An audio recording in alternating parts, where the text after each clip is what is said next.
RN, your trusted leader in e-motorsports.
Good evening, Vigilante Nation. Before we get underway tonight, the VRL community would like to honor Greg Biffle, his family members, and the 3 others we lost yesterday in Statesville, North Carolina Regional Airport.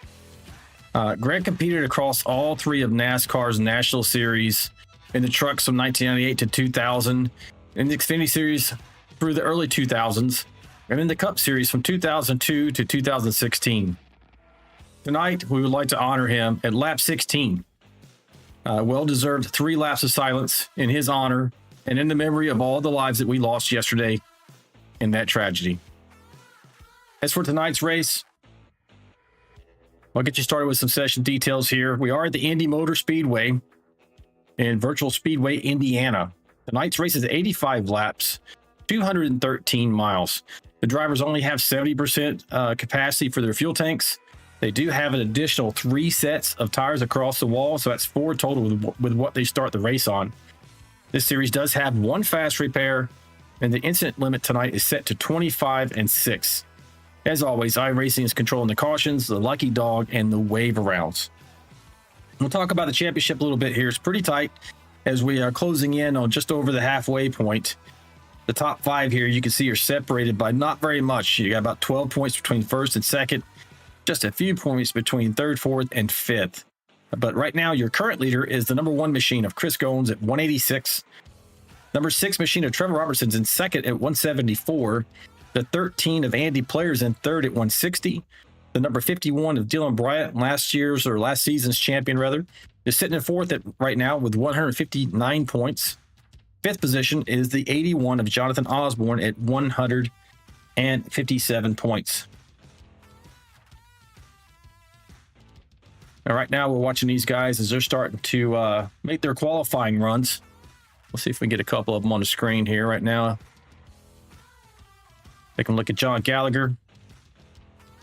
What kind of times these guys put down. Right now, on the top of the leaderboard, you got Jonathan Osborne, the 81, hitting up there. We'll see what his time was.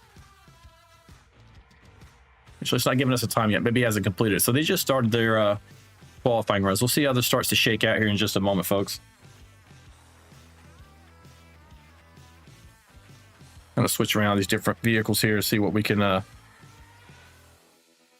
see. We're looking at Scott Milner right now on the 19 machine. Saw him get really out of shape during practice, out of turn 3. totally sideways, was able to gather that back up, showing tremendous amount of skill. Looking on board right now with Mike Average out of Melbourne, Kentucky. Say hello to everybody out there in the chat. Let's see. We got Lori out there saying hello to everyone. Got Tim McAdam out there saying, hey, gang, Friday night racing. Good luck to the 47.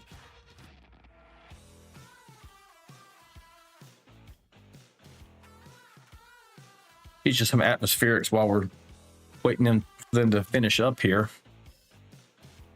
Tonight's race is kind of, I mean, it's wintertime in Indianapolis, so I don't know if this is synced up with the time of year. I thought it normally was pretty close. Air temp here tonight is 80 degrees and significantly hotter on the track right now at 102 degrees Fahrenheit. Humidity is at 30% and falling. And we have winds out of the northwest at 9 miles per hour, and we're under clear sky. So this is really a great weather for racing. A little bit of a warm track. I mean, not super warm, 102. Not that bad. I think we've raced here before around 120, and that's when it gets really slick and challenging for the drivers. We do have 3 onboard cameras tonight. Let me double check and see if anyone else popped in. They did not. But we do have the 81 of Jonathan Osborne. We have an onboard with him. A number 29 of Mayberry, Dave Mayberry, and the 01 of Kelly Kill. So those are 3 onboard cameras tonight. There were no penalties from last week. Last week was a tremendous race. No issues whatsoever. So everyone's coming in here and they're going to start where they can qualify.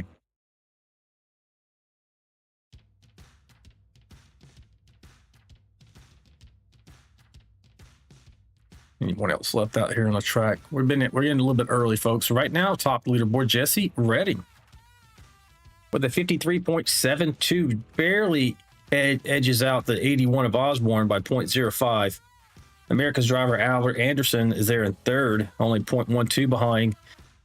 Oh, McAdam 47 jumps to, there you go, Tim, out there in the chat. Tim McAdam jumps, excuse me, John McAdam jumps to the top of the leaderboard at a 53.34. Edging out Jesse Redding by 0.37.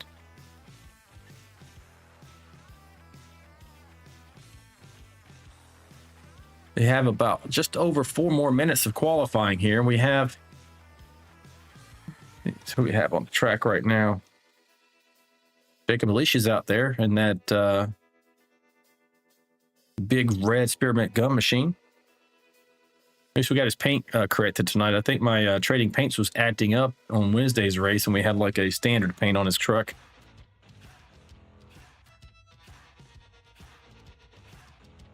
Got Albert Anderson Sr. out there in the chat saying, praying for the happy repose of the souls of Greg Biffle, his family, and all who died in that terrible tragedy. Yes, we appreciate Mr. Anderson. We all wish for the same.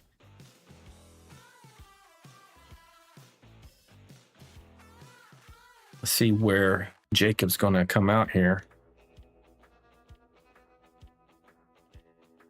Great track here tonight, folks. 2.5 miles, historic Indianapolis Motor Speedway. Really best known for its open wheel racing in the month of May, which I always look forward to each year. I don't think we're going to see anybody from NASCAR attempt the double this year. Kyle Larson even specifically said he wasn't going to do it again because he felt like it hurt him as far as being competitive in his primary job as a NASCAR Cup Series driver. So we might see somebody, but no one's been successful. I'm not sure, but I think all the way back to Tony Stewart and able to pull both of them off in the same day. Great day for racing. I know Monaco in the F1 series, I think they're changing that up this coming year. It was always a great time. Watch Monaco in the morning, hit the Indy 500, and then move over to the Coke 600 in the evening. So I don't know where F1's going this year. We'll find out. See, Jacob Alicia looks like he has shaken out in 5th position for right now. Dylan Bryant's out on the track. Racing out of Stem, North Carolina. Looks like he's going for his first lap. Doesn't have a time on the board yet that I can see. Mike Adamson's out there as well, and Tom Barish. Take a look at Tom. Tom's racing out of Pass Christian, Mississippi. It's like he's racing a Granger Ford this evening in honor of Greg Biffle. That 35 machine. Mike Adamson coming around. It's like he may be coming off pit lane to start his run. we'll jump back over and see how Dylan Bryant does. Right now, he has not posted a time, at least a clean one. He may have, I don't think so. I think this will be his first lap. He crosses the stripe here. Jumps to second in the running order. And that's just his first lap, folks. Let's see if he's able to pull it off from there. John McAdam has been bumped by both Dylan Bryant and Trevor Robertson is currently at the top of the leaderboard. 53.25. These guys are incredibly close. You can see Bryant's only 0.04 out from the top step of, and I think he actually is finished. Yeah, he's finished up. Mike Adamson coming around. Don't see a time posted for him, so I think he's already done his out lap. And as he's coming into 3 and 4, he should come around and get his first time lap on the board.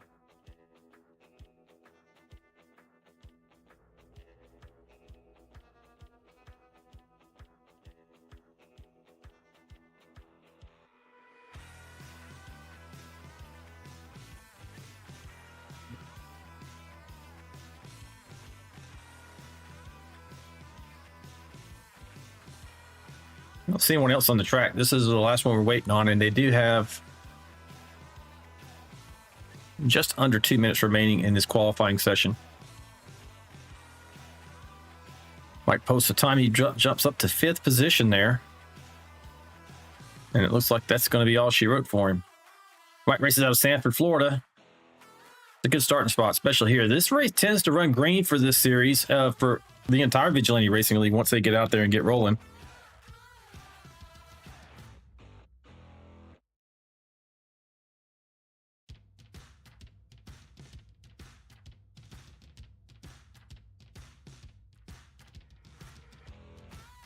Got Kyle Vaught out there in the chat, still on injured reserve, saying, hey, let's go, Trevor. Trevor's his teammate, pulling for the number 6 machine.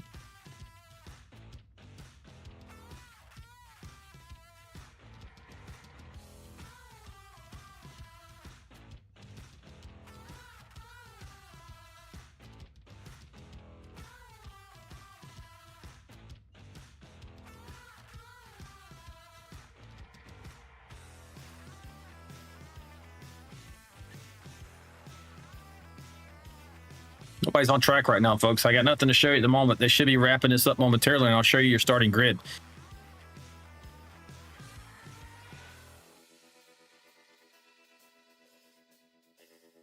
While we have this lull in the action, if you're out there and you haven't already, make sure you like and subscribe to the channel. We are live here every Wednesday and Friday night, 9 p.m. Eastern Standard Time. Make sure you tune in a few minutes early, about 15 minutes early. We have a little bit of a pre-race show and get you up to speed before we go racing. And don't forget to hit that notification bell, because we have special events like the upcoming Daytona 24-hour event that you don't want to miss. And so if you have that notification bell set, anytime we go live unexpectedly, you'll be notified. So you have the opportunity to jump into the race and watch the action. So as I mentioned, we are starting to grid up now. Let's go through your starting grid. Top of the leaderboard, folks. Number 6, Trevor Robertson taking the pole. Dylan Bryant in 2nd. John McAdam 3rd. Chris Gomes 4th. Mike Adamson 5th. Tom Barish 6th. Jesse Redding 7th. Jacob Alicia 8th. Jonathan Osborne 9th. Albert Anderson 10th position. Kelly Keel 11th. John Gallagher 12th. Aaron Warren is there in 13th position. Mike Everidge in 14th. Dave Mayberry 15th. Scott Milner 16th. Stoney Benfield 17th. John Shanebachler in 18th. James Lee 19th. And 20th, Andrew Cawthon. Deion Jones in 21st. Chadwick 22nd, and Michael Alfaro rounds out your 23 truck field. As you see them lined up on the speedway there, we're probably going to have only one parade lap, and we're going to go racing, folks.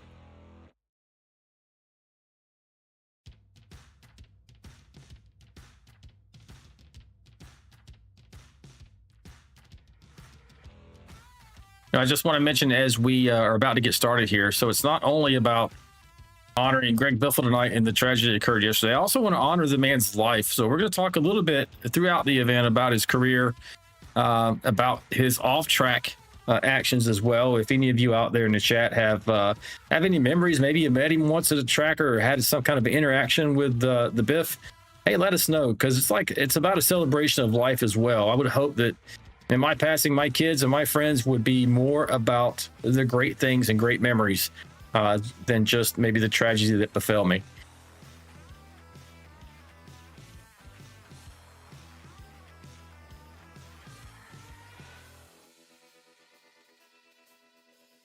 Got Lori out there in the chat saying very kind words to Papa Anderson. That's Albert Anderson's father in the chat. Prayers go out to everyone on the plane and their family at Albert Anderson 7349.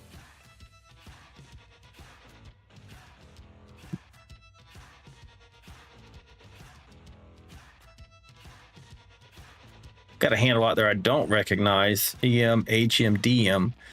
Just says good luck, VRL drivers. Looking for everyone to have some good luck tonight here.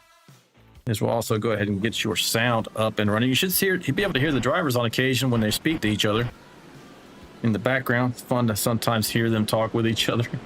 It can get a little spicy though. We're rolling around here. So the first start of the race is going to be on the flagman. That means no real advantage for the front two drivers in launching.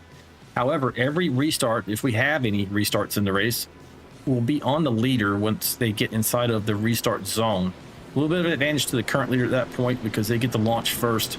If the second place driver can time it pretty close, they can hang with them and then start to challenge for the lead. And sometimes they'll even try to anticipate it and have a great start, but it can also bite you if you anticipate wrong.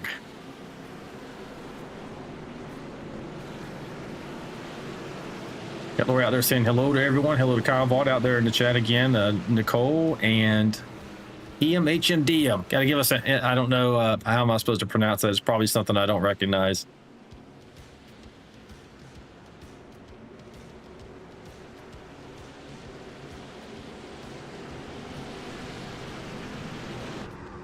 We're rolling out of turn 4. You're going to see this pace truck duck off on the pit lane. Handing it over to the flagman.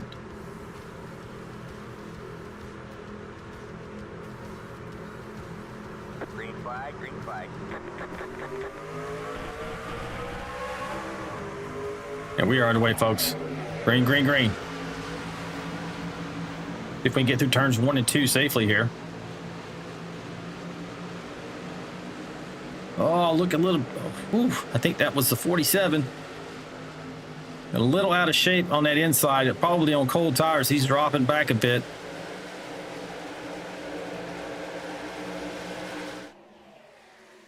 You see the Starling pack headed down the backstretch here. A lot of draft here. This is a 2.5 mile track. It's not high banked like Talladega or Daytona, but it is certainly a big drafting track just by the sheer size. And these trucks punch a huge hole into the wind.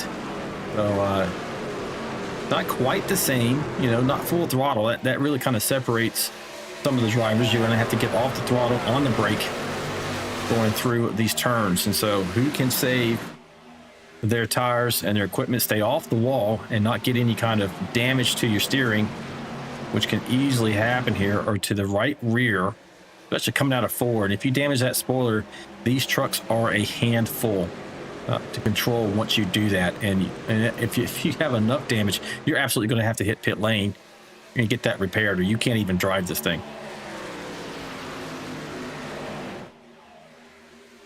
So far, so good for Robertson. He took the pole, and he's still got the lead with Chris Goins there in second. Dylan Bryant third. Mike Adamson's up to fourth. John McAdam dropping back slightly 2 spots into 5th position. Probably happy that that little loose condition didn't result in something more serious. You got Jonathan Osborne already up 3 positions there in that 81 machine, trying to get past the 47 here.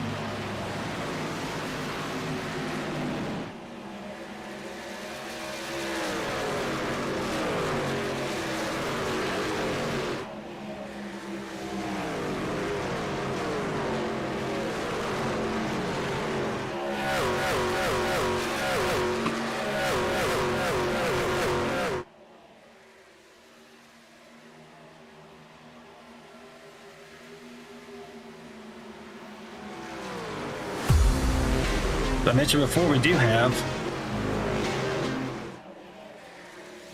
Jonathan Osborne here's onboard camera. Jonathan races out of Woodbury, New Jersey. Doing a great job so far this evening.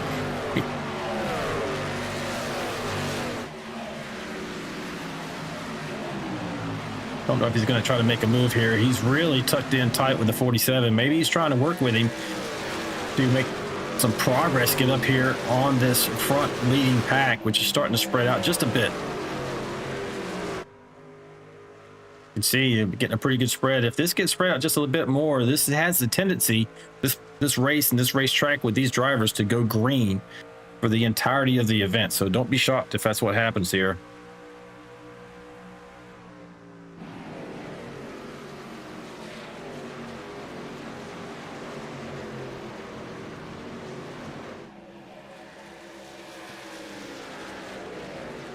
See if we can move around just a bit here, find you some action going on. Really tight back through middle part of this track. You see these drivers are all up on each other, but not really battling at the moment. Probably just trying to get into a rhythm as we're watching Mr. Ronnie Benfield out of Albemarle, North Carolina. Faster passer he's known as.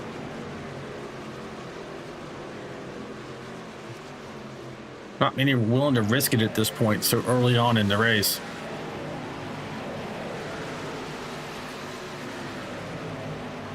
And James Lee out of Villa Rica, Georgia. Hope I'm pronouncing that right. Looking to make a pass here on Scott Milner in the 19 machine. Sticking his nose out there for sure, kind of signaling to Milner that, hey, I'm looking to take this spot. Question is he able to get around him?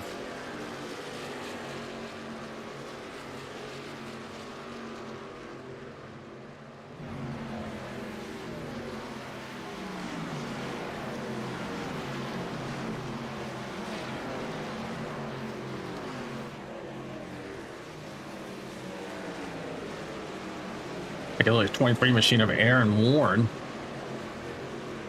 Here's running that highlight. Oh, gets into the wall just a bit. 123's right there. Luckily, they're able to take evasive action. They got the 123. John Gallagher there, taking one spot, really kind of using the Vaseline on the bumper to get in between those two.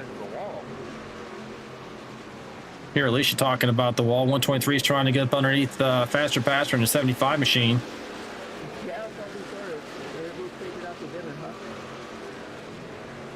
Really tight racing here. You can lose momentum just with a little bit of scrape on the wall. And the 123 is making a move now, looking to get in there. Not enough though at the moment. Choosing to ride behind the 75. Look for another opportunity in that P3 Orion machine. And John's actually down one spot right now, running in 13th. This is what we're looking at. This is the battle for 12th.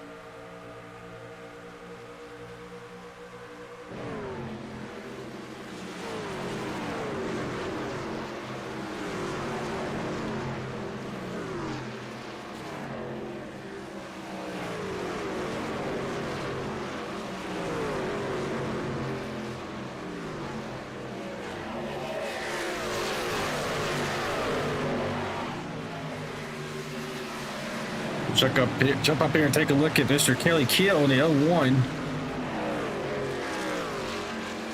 Got on board with him tonight. 3 monitor setup and an info screen up above, so he's definitely not wanting for information on what's happening around him. Kelly is running the VRN special here tonight, so we appreciate him blowing the colors for the Vigilante Racing Network. Sorry about that. Not lost it.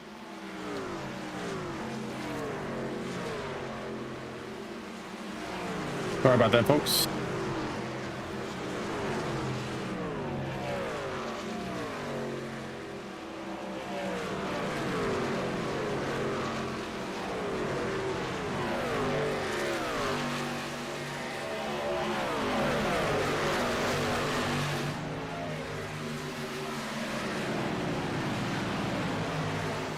Back up front, you're not missing much. You got Trevor Robertson starting to pull out a lead now.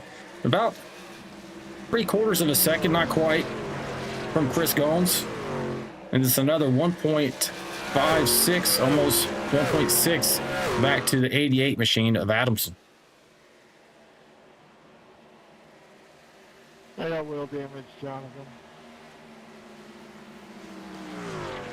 Sounds like Kelly Keel's got some wheel damage. I talked about that. If you slap the wall here, you are really risking that possibility. Got that in the chat. We do have Kathy A. We have others pulling for the Anderson clan. Welcome. And also a lot of fans there for the 51 machine of Dylan Bryant. Right now, Dylan Bryant is sitting in the 4th position. Started second, so he's down a couple of spots. But anybody who knows Bryant and how he calculating about these races, he's probably taking care of those tires at the moment. Running a 51 tribute machine here tonight to Greg Biffle in the 3M colors.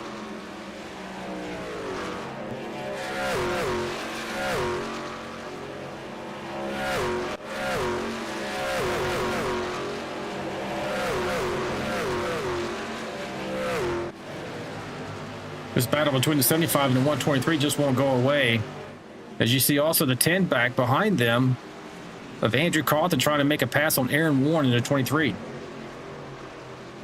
Things are starting to spice up a little bit as you start to see comers and goers based on tire wear,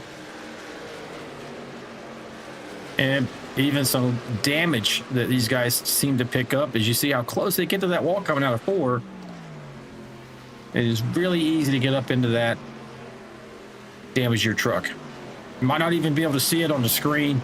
You know, cosmetically it looks fine, but you got a bent tie rod or something, you know, underneath the skin there, especially in and around the wheel, that can really dramatically impact your ability to get around this joint in a fast manner. When you get the run, Albert, I'll let you have it. Sounds like Mr. Osborne and the 99 of Albert Anderson communicating there. Osborne saying, hey, he'll let you by once he gets to him. Osborne must either carry some damage or burn his tires up a bit. There's many occasions where it's not beneficial to fight that. So more effective and efficient just to let them by, get behind them and try to draft, lose as little ground as possible to the next competitor who's going to be chasing you down.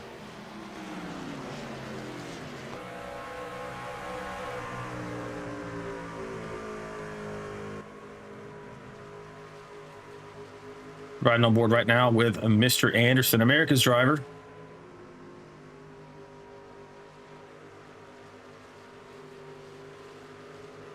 And Albert is actually the primary sponsor for the Vigilante Racing Series this season, both the Premiere and this series, the Vanquish Series. His company is sponsoring us. So if you are living in the Washington, D.C. metro area and you find yourself in need of a tow, a jump start, a lockout, or a tire change, get in touch with Albert's company, Tow Call, at towcallroadside@gmail.com. That's all one word, towcallroadside@gmail.com. And we thank him for coming on board for these fall seasons in both of the series. See, right now, Albert is doing well, heading in the right direction. He's in 7th. Oh, you see the 81 hit the wall there.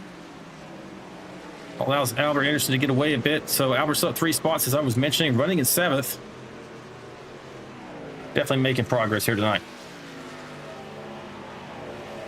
Saw a little bit of action here with the 81, hit the wall. It's allowing Tony Bidfield to get a run here on him to get around. I imagine Oswald may be suffering from a little bit of damage. I've seen him hit the wall just a couple of times. He is trying to fight back a bit, but not going to be successful in sticking his nose in there.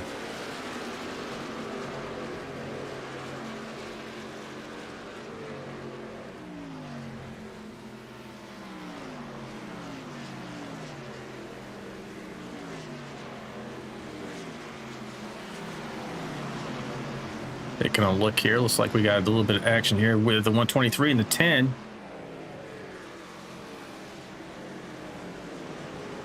10 of Andrew Cawthon racing out of Bartow, Florida.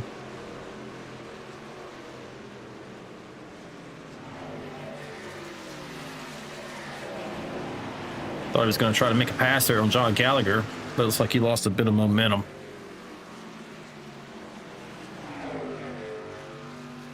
And James Lee, Scott Miller, they just can't get away from each other here. These guys are running 18th and 19th respectively.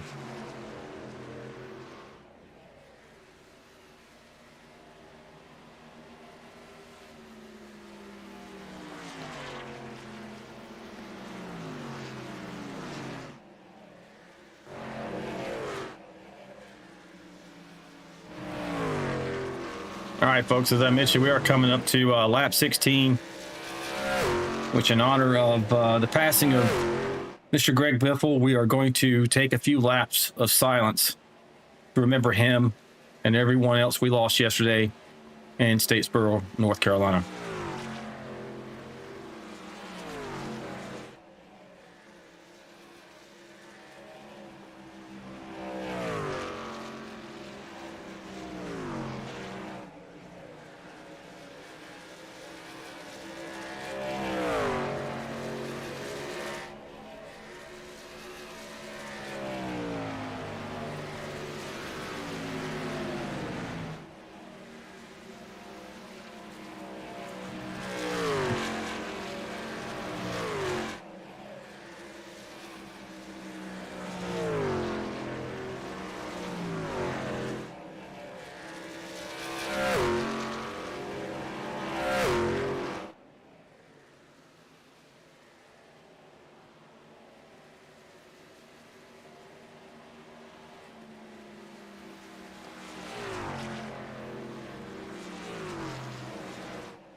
All right, folks, we are back from our moment of silence. Thank you for hanging on with us and honoring Greg Biffle and all the folks we lost there in North Carolina yesterday.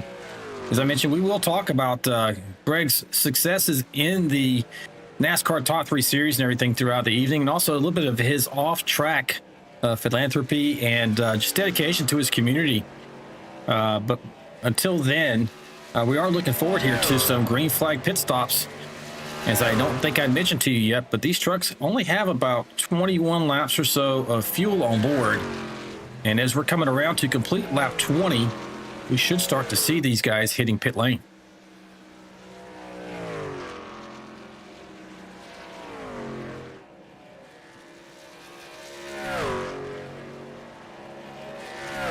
Trevor Robertson now out to a commanding 2.7 second lead over Chris Gomes. there in the number 1 machine. Dylan Bryant's 4.4 seconds back. And the 88 of Adamson's 5.6. And your top 5 is Jacob Alicia in the 31 machine, sitting about 6.3 seconds back. So Trevor's just taking them to the woodshed right here tonight so far, folks. 20 laps into this event.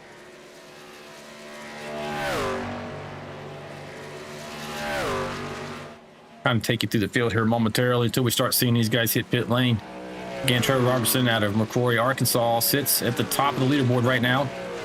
Got Chris Goins there out of Charlotte, North Carolina. And that number 1 machine slapping the wall or just kind of rubbing it. Rubbing's racing. But man, you don't want to do that too often. I'm sure these tires are starting to give up just a bit. Got Dylan Bryant up still in North Carolina. Dylan is sitting there now in the 2nd position. As I mentioned, your leader, Trevor Robertson, hit pit lane. So we'll go through the field once we finish this cycle, folks, because additionally, Jacob Alicia is also on the lane. Aaron Warren, Albert Anderson, Erica's driver. But Kelly Kill's already on the lane as well. So Chris Goins, Dylan Bryant, Mike Adamson, John McAdam. That's your top 4, choosing to stay out at least an additional lap. Don't know how close they're going to be cutting it. So as we start to have these green flag stops, you're going to see strategy start to come into play. Do you undercut? Do you overcut? Do you prefer to have better tires laid against your competitors? These are all things that you have to factor in along with your driving styles. We'll obviously see the 1-hit lane here. I would not at this track stay out too long because you're losing time to the trucks that went in and are probably going to have a significant advantage on lap times to you. But Dylan Bryant's on the lane, Mike Adamson, John McAdam, Jesse Redding, John Gallagher, Andrew Cawthon, Dave Mayberry, Mike Everidge, Tom Barish, Scott Milner. Was that James Lee, I think? Clicked off of him for a moment. It looks like he almost missed the lane, but ended up getting on there. So this should round out most of our folks here. As Jonathan Osborne still out there, having not pitted yet, him and John Shanebuckler. Really stretching out their fuel miles. You can see John right there in the background, that 12 machine out of Louisville, Kentucky. This might pay dividends, folks, on the other end of this race. If it goes green the entire way and they're able to save this kind of fuel, could play into having a shorter pit stop, because the more fuel you have on that last stop, the less time you're on pit lane. Got Lori out there saying that outside wall is taking some pain tonight. It surely is. And that was close. I think she's talking about James Lee there in the 54 machine. As both of these guys who stayed out an extra couple of laps are now on pit lane. So we should see Trevor Robertson coming out of 4 right now, reassume the lead of this race. Hey, Cal. Sambo. He does. How much of a lead is he going to have? Looks like he has gained significantly. Chris Goins is now 5.15. Oh, as you see him scrape the wall just a bit there. He's got over a 5-second lead over the number 1 machine of Chris Goins.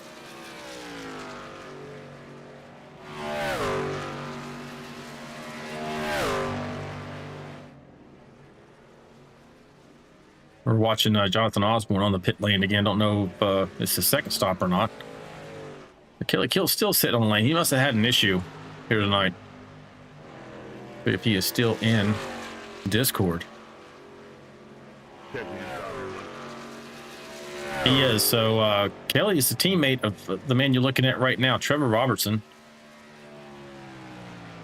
Like we got through most of the field here. Let's take a real quick discussion with Kelly. We'll watch his teammate here while we do it. Maybe we won't. I don't see him in his rig. Let's see if he still has his headphones on. Hey, Kelly's out in the booth, buddy. You got me.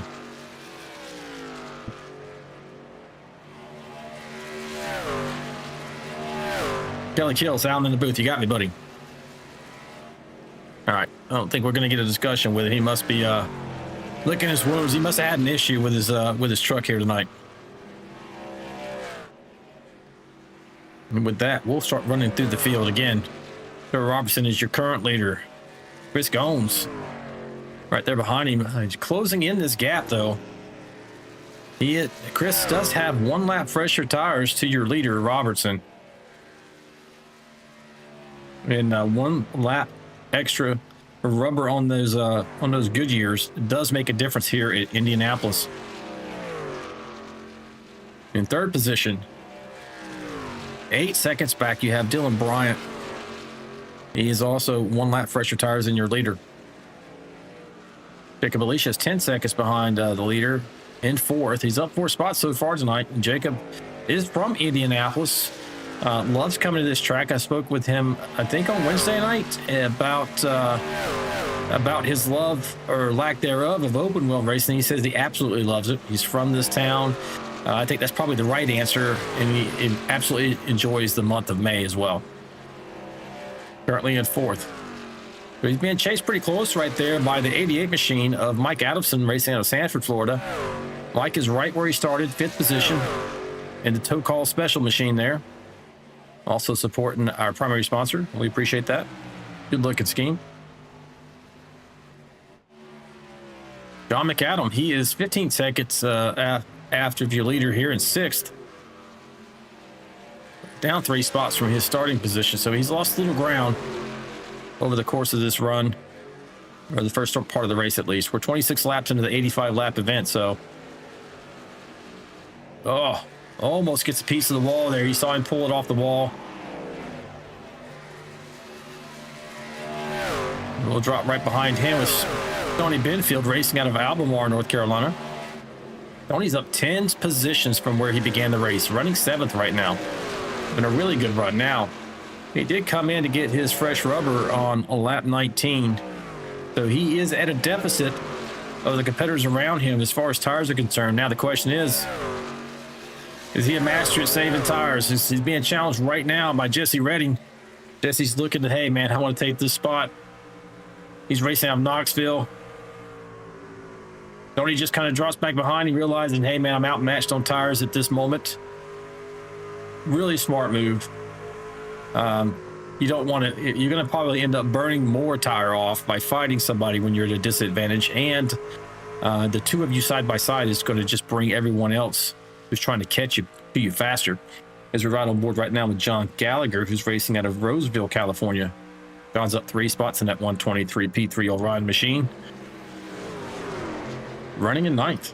Having a good run. He's probably going to take a look for a run on the faster passer here in a moment, because he does have 2 lap fresher tires.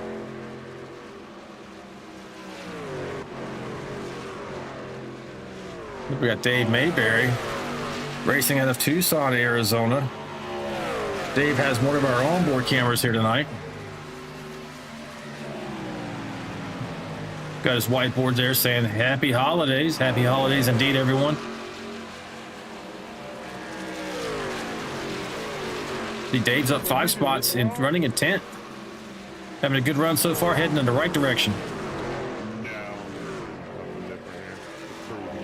Right behind him, you got Aaron Warren. Eating a sandwich. Lori, I think Aaron might have communicated to you where he races out of. Put it across the screen if you remember. I don't recall. We're going to get his nameplate here updated eventually. But right now, he's up 2 spots, running in 11th. A strong run for him tonight right now. Pin machine right behind him out of Bartow, Florida, Andrew Cawthon. Up 8 spots. So Andrew's certainly heading in the right direction. Coming to us out of the Phoenix Racing stables.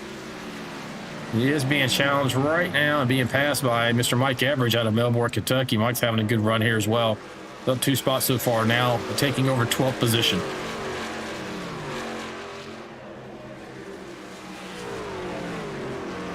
Got Luke Chadwick in the 9 machine. See, Luke is up 8 positions, so having a good run here tonight. Running 14th.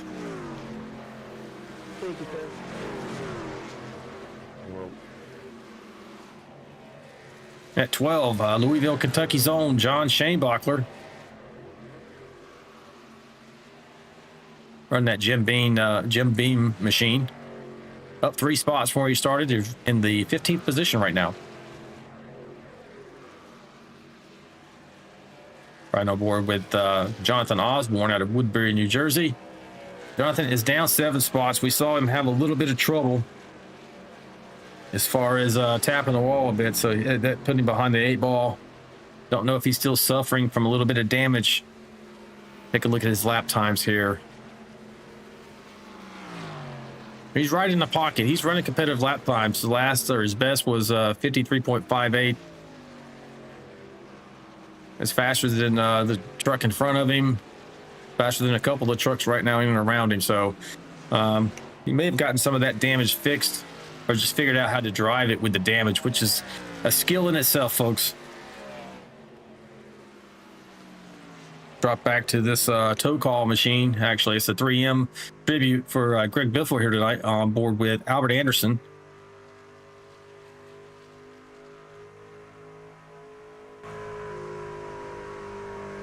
Running our affiliate sponsors for Vanquish, VRL, VRN. We appreciate that.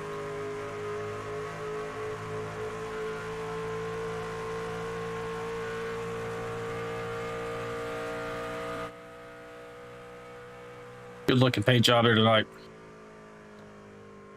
There he is. Lori's letting me know Aaron Warren is from Jasper, Alabama.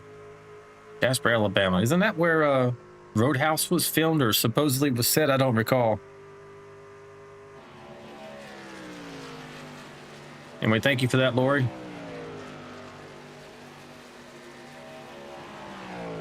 All right, next up we got Scott Milner in a 19 machine out of Pittsburgh, Indiana. So he's an Indiana native as well.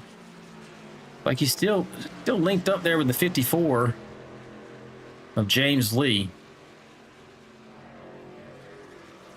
Now, I'm not entirely sure, but maybe they are teammates. Let me take a look.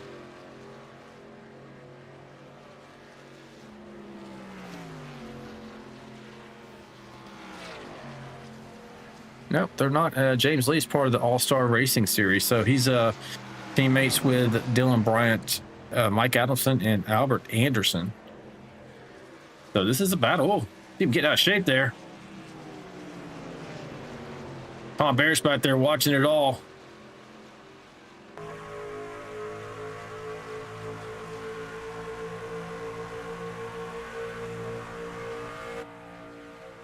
Maybe he's looking to take a peek. Maybe take advantage. You see James Lee really wanting to get up there on the back deck of Milner. Maybe challenge for that. Loses a little bit when he gets slide. He loses some ground.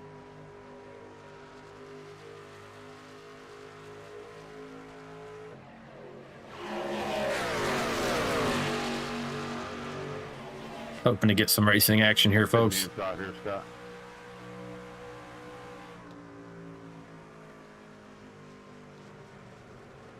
Don't know what's going on with Mr. Anderson there. Maybe he had a problem. Telling people to go past him. Don't see any damage on that truck.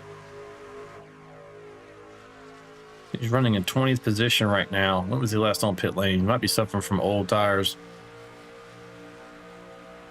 All right, he was on at 20. But he does have a little bit older tires than those who just passed him.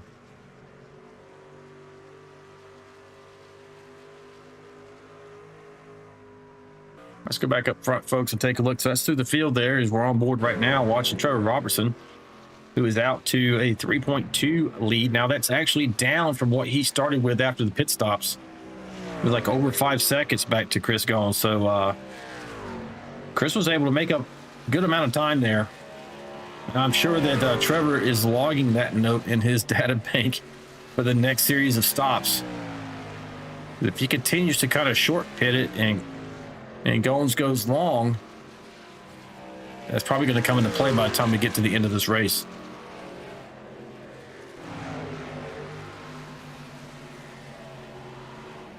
Take a look at the spread on the track map here, folks. You can see we are all over the place here. The little dots with the numbers in them represent the position of the driver on track.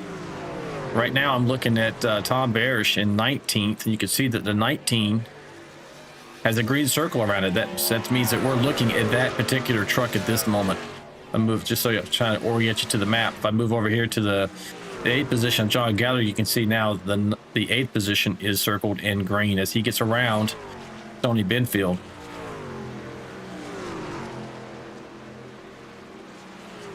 This really has a green flag look to it.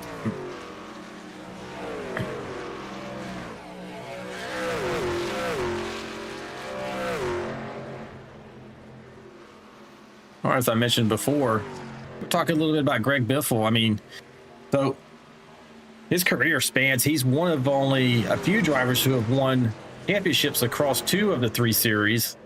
And I'm not sure, I don't think anyone's won a championship across all the 3 major national series. That's Craftsman Truck Xfinity, or now the O'Reilly Auto Parts Series, and the Cup Series. Now, Greg did win a championship in both the Trucks and Xfinity Series, and he came very close on more than one occasion of winning the Cup Series as well. He did win 19 NASCAR Cup Series wins over the course of his career. His best Cup season was in 2005 when he won 6 races and finished second in the points. His first Cup win came at Daytona International Speedway in 2003 during the Pepsi 400. As far as the Busch Series or Xfinity Series or now the O'Reilly Auto Parts Series, he won the 2002 Xfinity Series Championship, and he collected 20 victories in that series over the course of his career.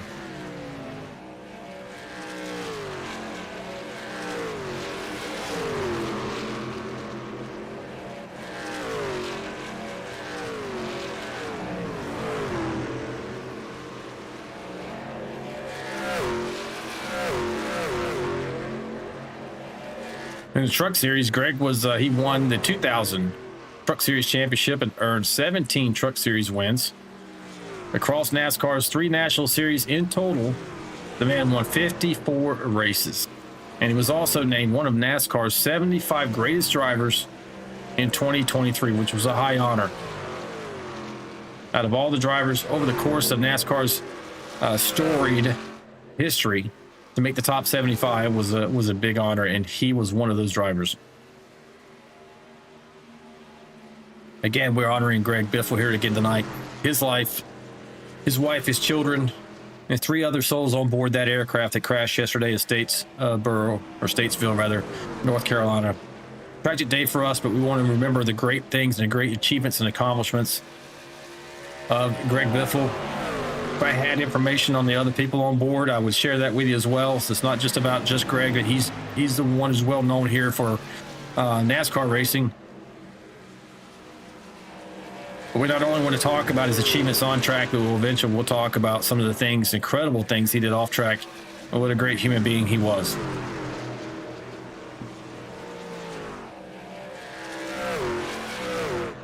Take a check in here on your leader, who's now out to a 3.6 second lead. Kind of stabilized between him and Goins. You see Goins coming out of turn 4, or rather turn 2.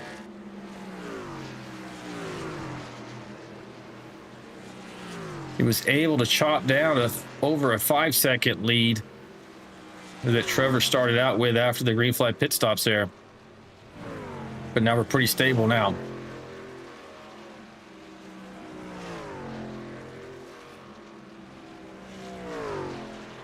Chris Goins has a tremendous lead over Dylan Bryant, who's just now coming into 3 and 4. 6 seconds to get the second, and then 10 seconds to get up to the lead there. So if Dylan's got a rabbit up his sleeve, he needs to start playing it coming up here soon for this next set of green flag pit stops. We saw these leaders go in at 2021. So we should see them in the next few laps, as they are only able to run about 21 laps on full throttle green fuel runs. As we hear Michael Alfaro on the radio there saying he's coming into pit lane at this time. He's running in 21st. Go take a check on your leader. He's not going in. You see Michael Alfaro there coming down pit lane.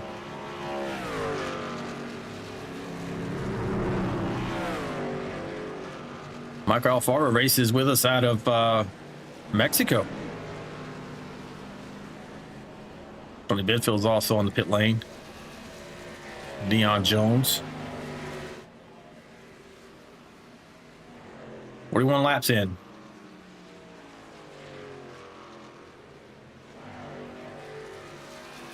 Saw Lori put across the screen to do a crank it up. We will do a crank it up there, babe, after we finish up these green flag pit stops. Absolutely do that. Thanks for the reminder.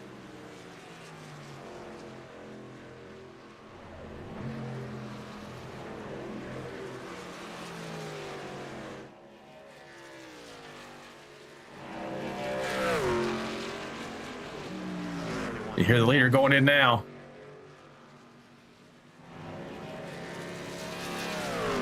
Coming in lap 41, going to cross the 42 while he's on the pit lane.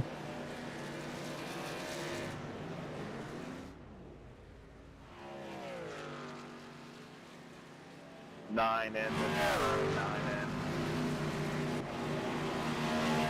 Second Alicia, also on the pit lane.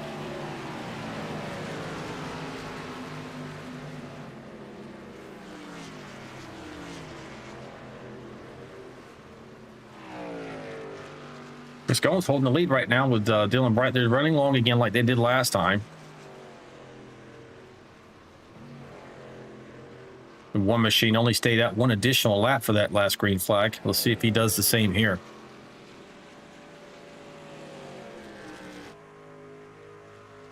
Going to stay out another lap. So he'll be on lap 43 coming to 44 when he hits the pit lane if he goes in next time by. Oh, Luke Chadwick on pit lane. Oh, like he missed his box just a bit. Let's take a look and see what happened there. Oh, gets turned around. Maybe just a little bit too much brake. Oh, yep. Back into his box. Not doing too badly.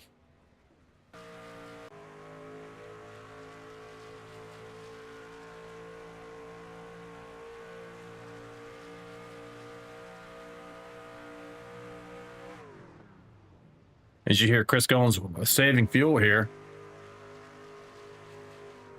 88 fitting this time.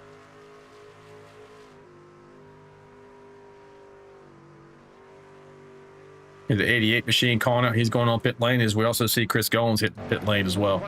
99 just in front of him of Albert Anderson. Dylan Bryant coming into pit lane.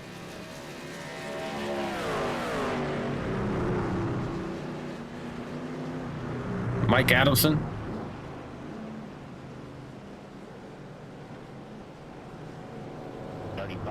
Coming 21 to 123.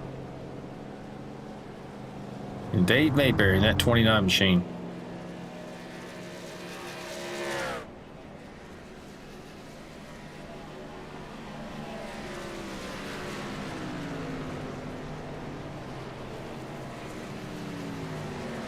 Right now we're going to see Andrew Cawthon jump to the top of the leaderboard for the moment. Actually, no. John Shane Bachler, who was last on pit lane at lap 22. Hey, Kelly, I'm going to let you pass on the inside right here. I'm pitting here in a minute. Got a 12 machine calling out that he's hitting pit lane. He's speaking to the lap truck of Kelly Keel, letting him know he's going to let him by without any quarrel. Smart move on his part. Kelly's back out there a few laps down. Still running here tonight. Your leader's on pit lane. This should hand over the lead back to Trevor Robertson. He's headed down across the stripe. Chris Goins will be next up in second position. And this time, the number one machine is over 7, nearly 8 seconds behind Robertson. That was because he did stay out an extra lap. So you see the difference there, man. Chris gets close to that wall. But the difference when you stay out, that new rubber on the machine that undercuts you, or maybe just goes in whenever he's scheduled stop was, like Robertson, how much faster they are. So you lose all that ground. And then you got a lot of traffic to deal with. That is, Chris does. We'll see if he's able to make up some ground on Robertson.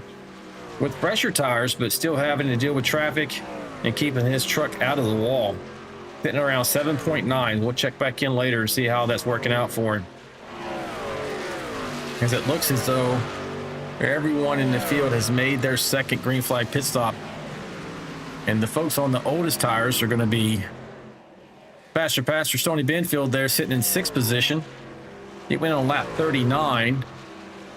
And then Michael Alfaro, we watched, he was the first one to hit pit lane. So both of those trucks were on lap 39. Then you kind of have a mixed bag from there. Everything from lap 40 all the way up to 43, which was the latest stop that we had. And Chris Goins is on lap 43. And Trevor Robertson is on lap 41. When I say that, I mean the last time they hit pit lane for fresh rubber. Number 1 is starting to eat in just a bit. He ate a second, took a second out of that. You just see Kelly Keel get out of the way of the leader. Showing incredible sportsmanship there. The Robertson has lost a second to second place.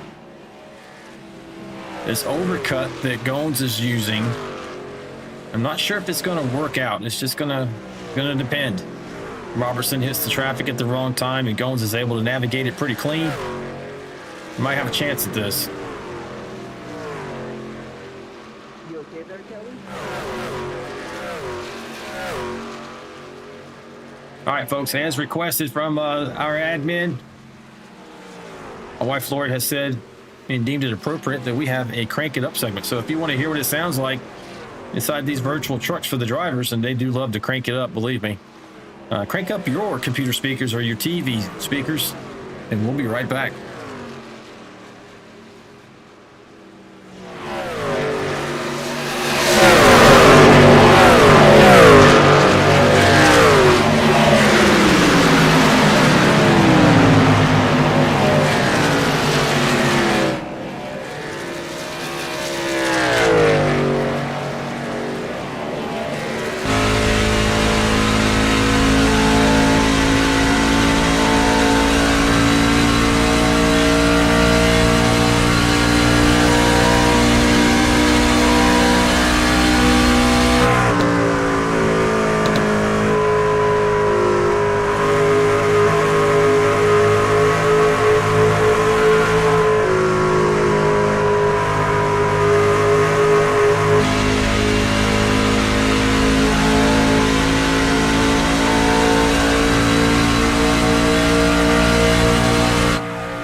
folks, that was our Crank It Up segment. Hope you enjoyed that.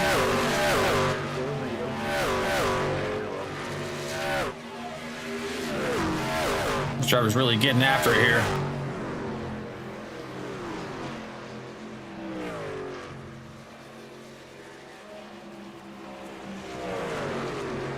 Oh, Dustin really out there in the chat. Say, hey man, Trevor Robertson, our current leader, is a well-rounded driver. He is. He's putting on a clinic here tonight, right now, at nearly 6 seconds out there in front of Chris Gomes. We'll go back up and take a check in on our leaders and kind of run through the field. Again, this is your current leader, Trevor Robertson, number 6 machine. Really just on cruise control out for a Sunday drive right now, here on a Friday night. Next up, you got Chris Gomes in the number 1 machine out of Charlotte, North Carolina. Let's see, Chris is up 2 spots from where he began right now, holding down that 2nd position. Well in hand over the 3rd place machine, which is 12 seconds back of him, of Jacob Alicia. Jacob may be challenged here by Dylan Bryant, running 4th in that 3M machine.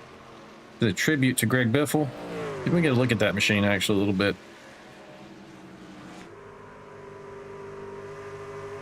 Big old 3M logo there.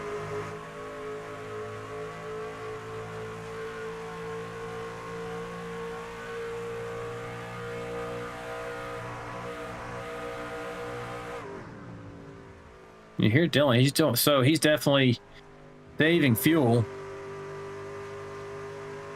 in the draft and also clutching as well. Get you a better look at this this machine from up top. Give me 1 second here to do that.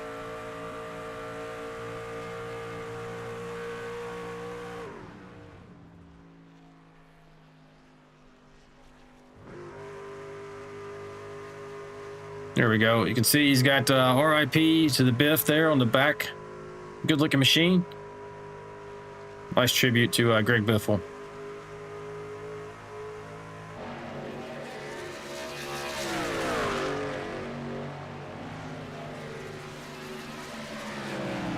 Fix that camera position again, 1 second.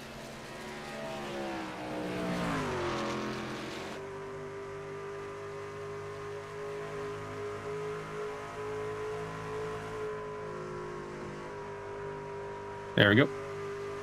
Good to go. All right, folks. 54 laps into this 85 lap event. Trevor Robertson has gained the pole and shown the way for the very first lap. Doing a great job. Still just over 5 seconds, so he is losing time to 2nd place, Chris Gomes, who stayed out a few extra laps to gain the advantage of tires. Couple laps of tire advantage. Oh, 81 gets out there close to that wall. 81 being a few laps down right now. Let's see how many laps he's actually down. That's just 1 lap down. So Jonathan Osborne sitting there having just gone a lap down. So to the leader, Trevor Robertson. I do hear Robertson saving some fuel. So you're starting to see the the gap between him and 2nd place come down a bit, and it's likely because he's saving fuel as well. So when should we see these guys on pit lane again? Let's take a look at that. Robertson was last on the lane at 41, which means we should see him around 62. Another 5 to 7 laps. Jones was on 43, so around 65, 64, 65.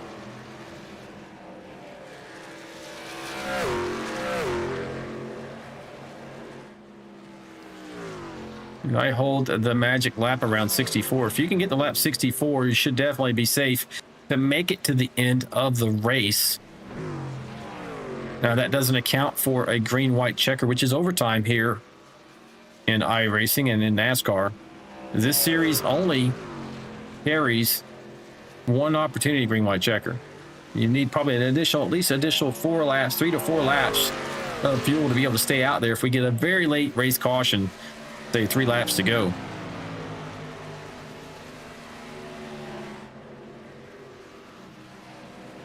Question is, can Trevor make it to that magic window?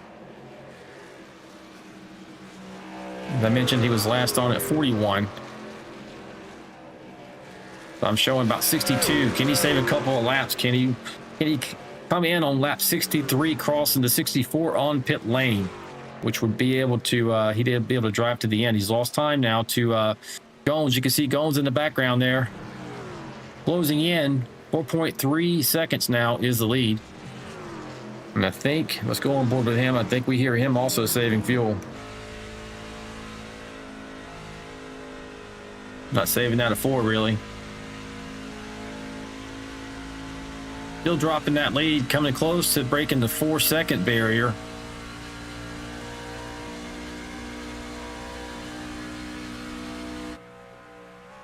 Great, but that way he is saving right there. You hear him. He's clutching it. Here it goes silent. So he's clutching it into the, looks like 1 and maybe 3. Does he do it here? No. But it appears his technique is to clutch into 1 and 3 and then get a good drive off of 3 and 4, which is important because you got those long straightaways that follow and you don't want to lose any momentum. He is down now under 4 seconds off the lead, 3.93.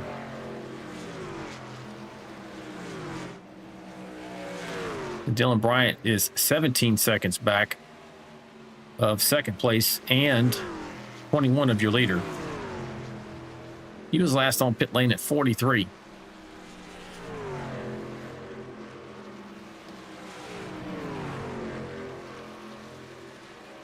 He should be right on the money for 64 without even having to save too much, I would imagine. But one more green flag pit stop, which may determine the victor of this race. Question is, has Trevor Robertson put himself in a box?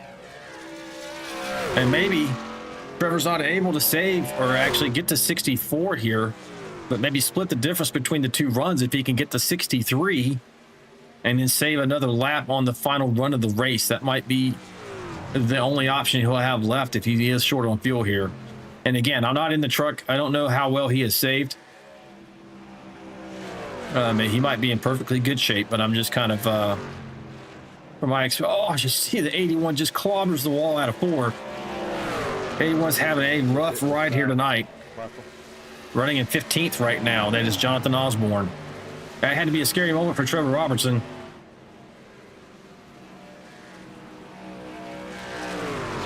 Lori's out there saying that we have a bunch of great drivers. We absolutely do here in these both series for the Vigilante Racing League. He's saying thank you to all of our drivers who did a Greg Biffle paint scheme tribute. Indeed, we appreciate that. You know, for long-time fans, a lot of us are fans from back in the 70s and 80s. So we know a lot of the history of NASCAR, and Greg Biffle is a highlight in the history of NASCAR.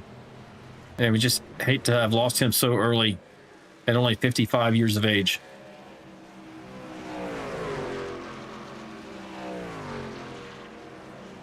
All right, so your leader coming around to take lap 61.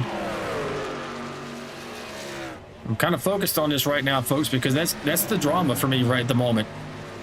Is he going to be in a good position? You see he's saving 81, who, you know, is probably carrying some damage getting around him here. He has definitely dropped his pace. It's maybe planned by the 6 to get behind the 81, maybe draft a bit, save more fuel, but he is down now to only a 1.7 gap back to Chris Gomes. Now, I'm sure Chris is seeing some blood in the water. An opportunity here with 25 laps to go. Maybe go up here and take home the victory, top step of the podium. Third place is 17 seconds behind this, but only at 1.3 seconds separates Trevor Robertson and Chris Gomes at the moment. So Trevor is definitely under heavy fuel saving mode right now.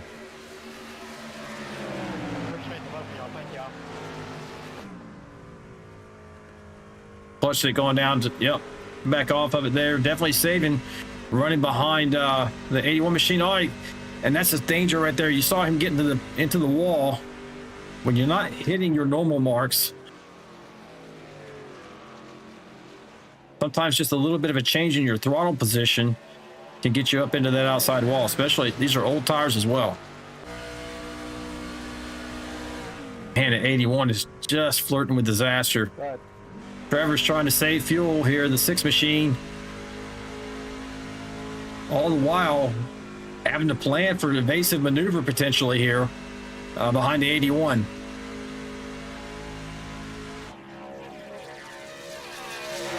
The gap is under a second, folks. Chris Goins is putting on the charge.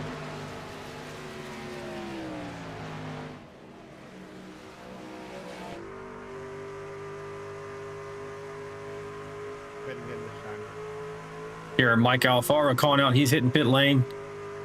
Start seeing these guys now. 23 this time, 23 this time. Trevor Robertson's on 62, coming around to complete 63. Ideally, he would make another lap. Question is, does he have the fuel?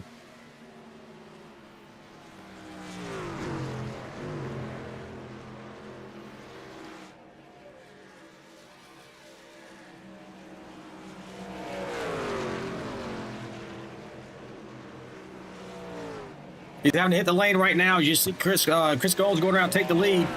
Trevor Robertson's not able to make another lap. He's going to go down and get his fuel now. Like I mentioned, maybe he can save that final lap he needs, or that last bit he needs on this final run. But this is going to be tight because Goins was able to close that gap down to under a second now, whereas previously Robertson was able to just set sail and come out with up to a 7-second lead. But it's not going to be the case this time.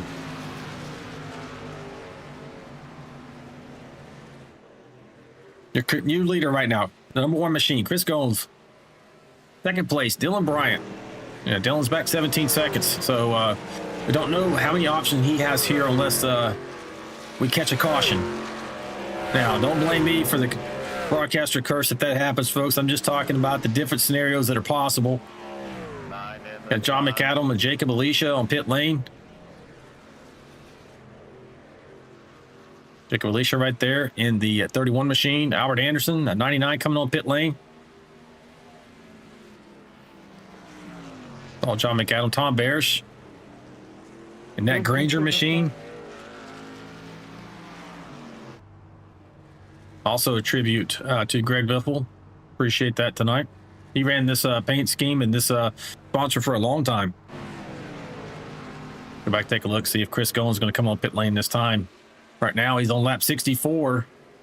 Definitely over the mark he needs. Maybe he's trying to get a little bit of breathing room should we have a late caution in this event. It would be wise if he has the fuel.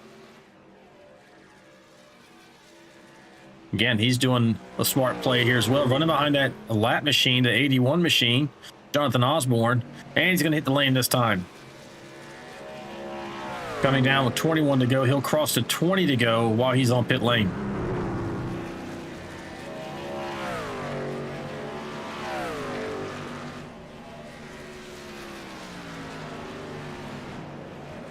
Now we got Dylan Bryant staying out for another lap. Going to assume the lead here momentarily. Now you got to wonder, is anybody going to take a huge gamble, like maybe just 2 tires? I really don't think that's going to work out for you because you're going to basically need nearly a full fuel run. Now, the more that Bryant can go out here and run 1 or 2 more laps, that's less fuel he will have to onboard to get to the end of this race.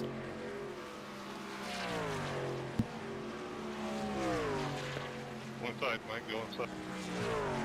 Got the wife out there in the chat saying, "Hey, don't jinx the race, babe. Come on now." I got to talk about the scenarios of what could happen. Ratings on pit lane: Gallagher, Mayberry, Shane Bachler. That 12 machine, Cawthon, Osborne now on pit lane. So Dylan Bryant is now hitting pit lane as well. So he's able to get a little bit further. Going to have 19 to go when he comes off pit lane. But Trevor Roberts is going to reassume the lead.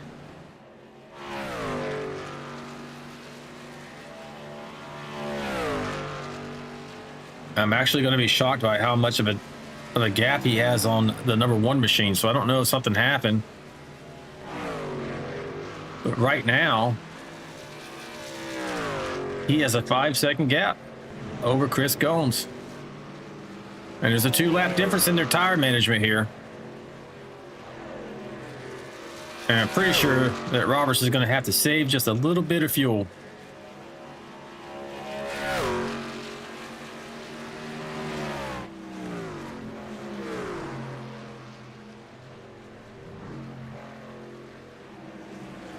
You got Jacob Alicia right here in 3rd position now. He's made his way up 5 positions to take over the bottom step of the podium. So he's on the podium right now. The next competitor trying to chase him down is John McAdam in that 47 machine. Having a good run here tonight. He's down 1 spot. He started 3rd. He's running 4th. He's about 2.66 seconds in front of Dylan Bryant there in 5th position. And Bryant will probably track him down because he has 3-lap fresher tires. You see John here. Let's take a look at where Dylan Bryant is right here. Going to get around a couple of these machines here. We do have 18 laps to go right now. But I would guess with that many laps that Dylan Bryant, the 51's going to be able to get up there to 4th and maybe even 3rd. Let's see the tire difference there. He's still got a 3-lap advantage also on Alicia.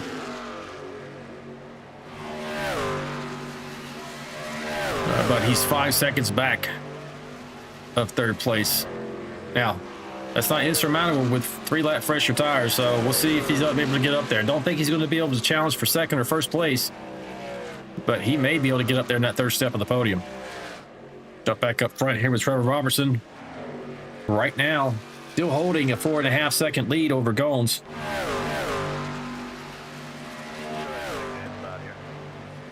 Appreciate you.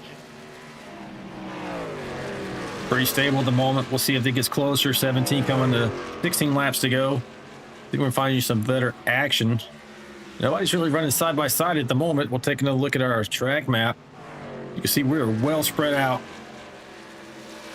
Riding on board right now with Jesse Redding out of Knoxville, Iowa, running in the 10th position. You see him represented on the track map with the number 10 circled by the green outline.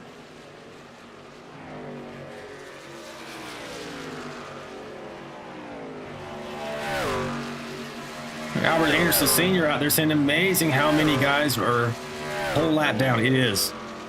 Like I mentioned, Robertson is setting a tremendous pace now. He had to slow it back it down a bit.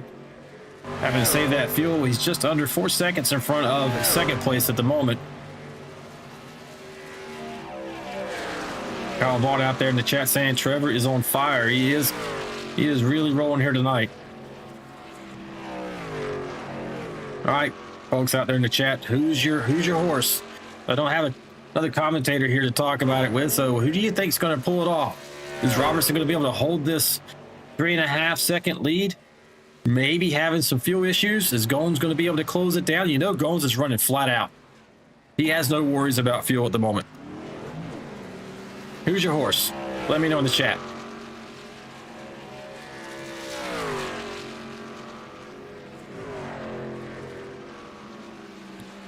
Going to make a quick run actually through the field as we're into the closing laps here. 2nd place, Chris Gomes. Drop back just a bit. Jacob Alicia running in 3rd, like I said, up 5 spots, but being passed right now by John McAdam. John now on the 3rd step of the podium, back up to where he started the race. Lori's in the chat saying I pick everyone. You would pick everyone. That's not, hey, the question we're asking, you got to make a choice, but she won't. You watch. Kyle will, but of course it's easy select for Kyle. He's got his teammate out there in front. He's going to pick the 6th, I'm sure. You got Tim McAdam in the chat. Hey, man, we need a caution. Yeah, because McAdam is on, that is John is on a tear right now, having taken over 3rd position. He gets a caution. He might be able to go up here and mix it up for the win. Now, he's got Dylan Bryant right there in that 51 machine trying to chase him down. Does got to work over Jacob Alicia first if he's going to have a shot at that third step of the podium, but he is absolutely on fire as well with way fresher tires than these guys by 3 laps. You saw him make that pass look easy. Oh, as the 31 gets into the wall just a bit. Caution is out. Tim McAdam, did you throw the caution, buddy? I've got to go back and take a look at what brought this out. It does not immediately pop there on my overlays. I think Tim McAdam might have a caution button at home, having just asked us in the chat for a caution. First caution of the evening, folks. Have to go around the pace car.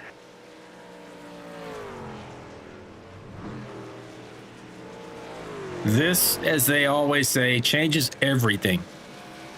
Trevor probably did not want to see that caution, or maybe he did, being so close on fuel. But now he has a Sophie's choice. Does he have any tires left in the pits? I don't think he does. I think we're probably right on the money. I think he's out of tires. So this might be okay for him. He may have needed to save just a bit. Now, though, he's going to have to fight Chris Goins, who does have fresher tires and is right with him. He's got 2 lap fresher tires. It's going to be a battle. Chris Goins absolutely wanted to see this. You got John McAdams on the same tires as your leader. So the catbird seat might belong to Chris Goins at the moment. I don't necessarily see what caused this incident. Let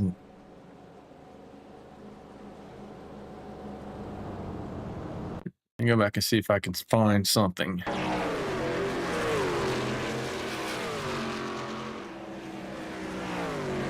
All right, that was just a wall strike.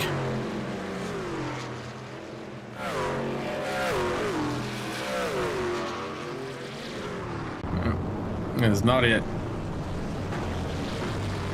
So, phantom caution there. Don't know what it is at the moment. John Gallagher on pit lane. Maybe he was part of that. Dion Jones entered pit lane. Lucky dog outside. I see a little damage there, maybe.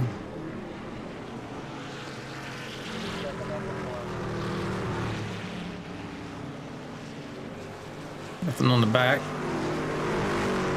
You guys look okay, so don't know that that was it either. Well, nonetheless, we have a caution, and it's going to get exciting.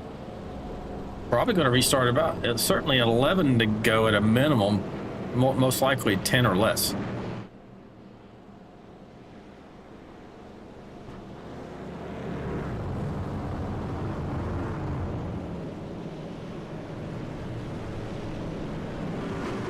Got Tim McAdam out there saying now it will get interesting. It absolutely will. Kyle Vaught out there not happy about this caution. He knows that his driver had it in hand, assuming it was going to run green there. Now he's going to have his hands full. George Rincon out there watching. I say, hey, let's hope that cautions don't breed cautions. And Lori's like, right? You guys might be hoping against hope. I'm just saying.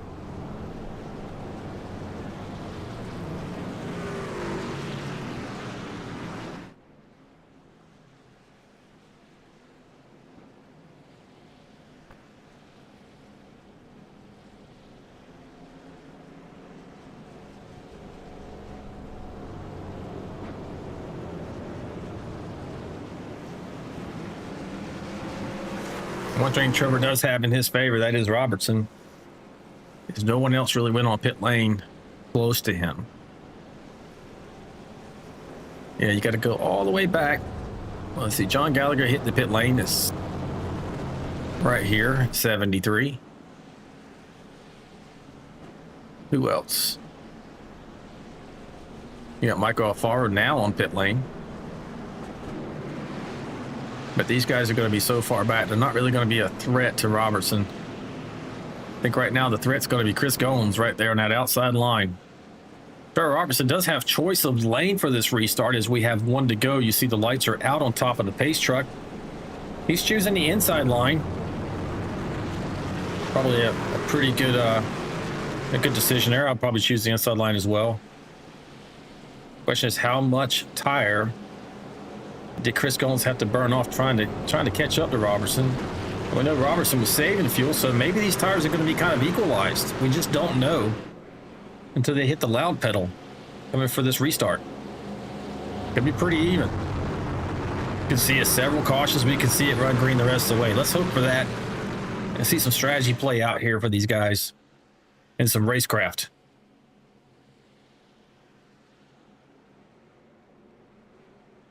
Again, I'm scanning through the chat. I didn't see any of you guys make a choice who your driver was, who was going to win it. I know things have changed now, so maybe you guys make one now. Who's going to bring home victory? I'm going to follow you to the front, okay? Oh, Robertson here, Goins, or the pack. Somebody from the pack going to come from deep in here, upset the apple cart, and take home the trophy here tonight. What's tire spin on this restart? Walsh out there pulling for the 51. A lot of people pulling for the 51 out there. Let's see, where is he at right now? He's in fourth, so he's on the second row. And he has one lap fresher tires than even Goins does. So that might be the truck to watch here as we're coming out of 4. You should see that pace truck drop off. We're going to go back racing, folks.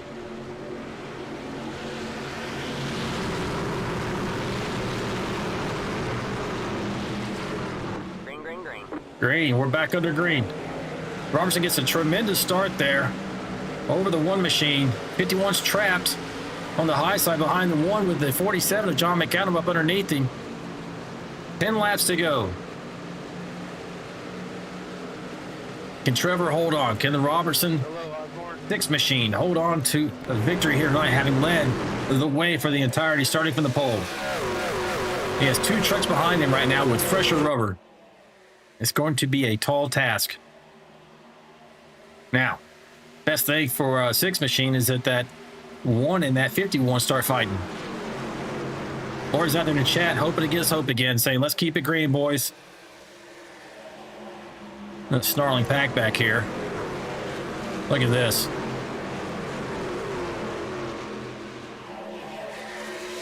Keeping the green so far. Up back up front. Only about a half-second advantage. Robertson over Goins.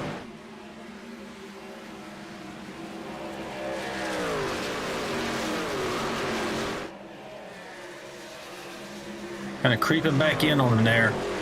The 1 and the 51 kind of work together. They probably get up on this 6 machine. If they start fighting, it's going to be a whole nother matter.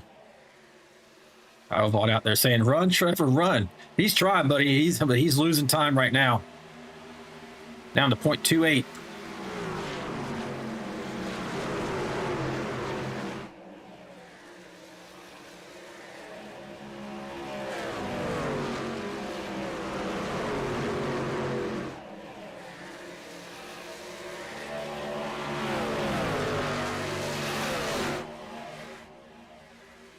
Really fighting for position back there. We're going to stay up here with the lead, folks, and see how this shakes out.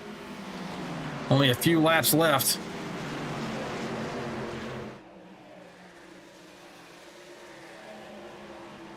Top 3 drivers right here with each other. One's trying to stalk in on the 6. Pushing so hard, they're about to get into the wall here. Oh, no, they're going to wreck. Oh, my... No! 6 machine is around. We're still green. Trevor goes around again. Caution's out. Heartbreak for the 6 here tonight. Trevor Robertson. Yeah, and my feet. Looks like he is going to pull some damage here off of this one.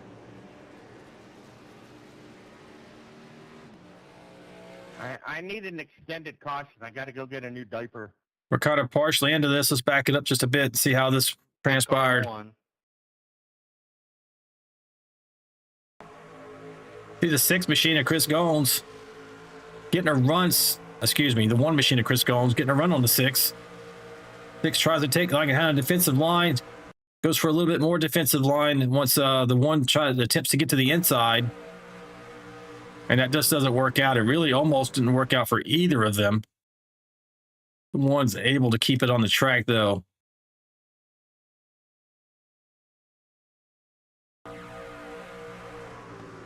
Oh, and that's just going to be terrible damage for the 6.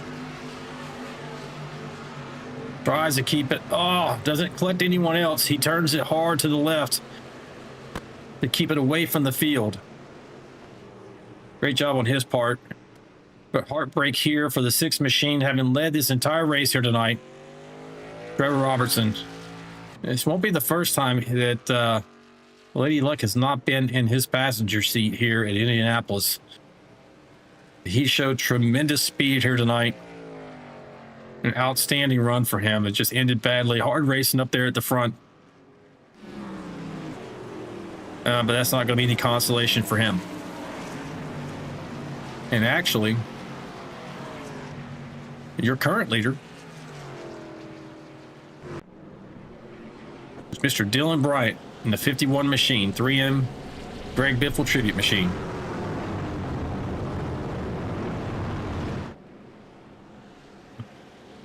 George Rincon out there in the chat saying, poor Lori. So that was a rough one. Will we have more cautions? With 6 laps to go. Lights are still on the pace truck, so that means we're going around at least one more time after this lap. I mean, probably 4 to go. We will get back to green under regulation. You see the 99 of Albert Anderson making his way around the field to get 1 lap back as the lucky dog. But we'll get back to regulation under normal rules. Now, if they have a caution immediately after the restart, there is one opportunity for a green-white checker here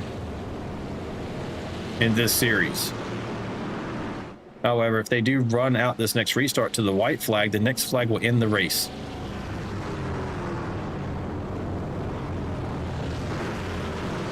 Carl's in the chat saying, well, damn. Yeah, I'm feeling pretty bad for you. Your teammate there, the 6 machine, looks like he's still suffering from some damage. You see him in the background there. Even about her, he might be checking how much damage he has. I was all the way in the back. I didn't think there was going to be anybody behind me, and I was just driving down. Sorry. You're good. Or he's in the chat saying she thinks that George Rincon was right. Probably talking about cautions, breeding cautions.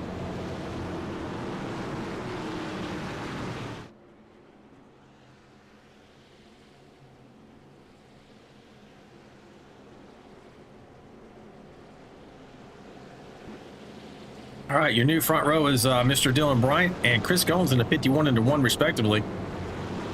Bryant has 1 lap fresher tires than Chris Goins. So again, this is going to be a dogfight. May come down to the restart, who gets the best launch. Bryant will have the advantage as the control car. How much is Goins willing to gamble on anticipating the restart?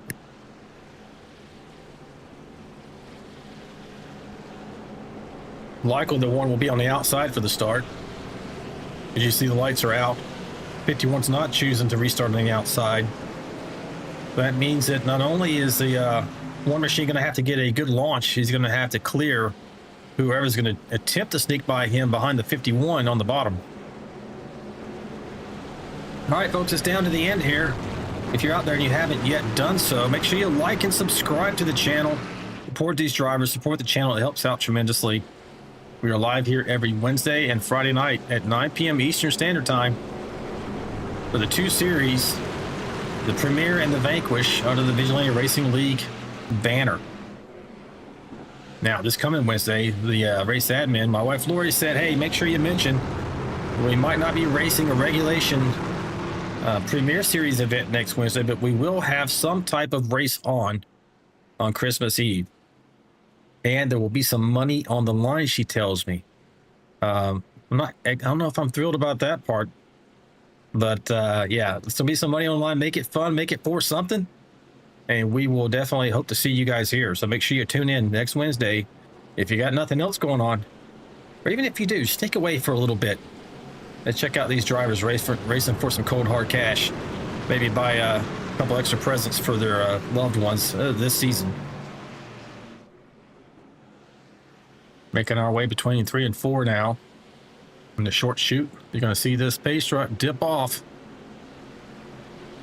And I'm not sure we're going to get away without another caution.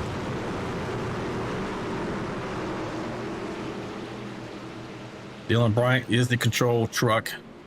He will have to launch first inside the box. So unless he gets to the end of the restart zone, he has not launched by that point. Gomes can go.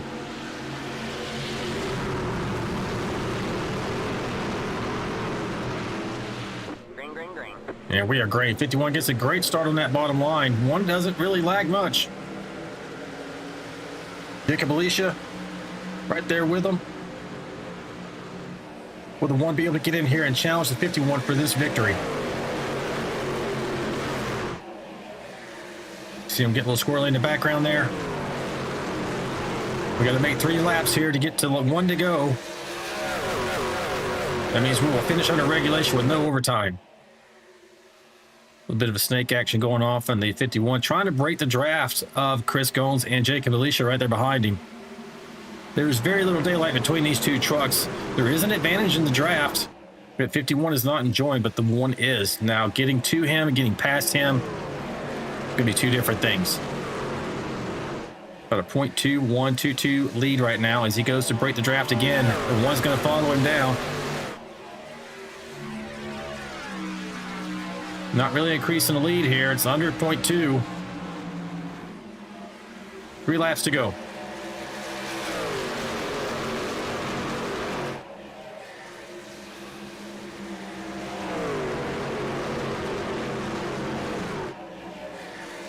One's making a charge. Under 0.1.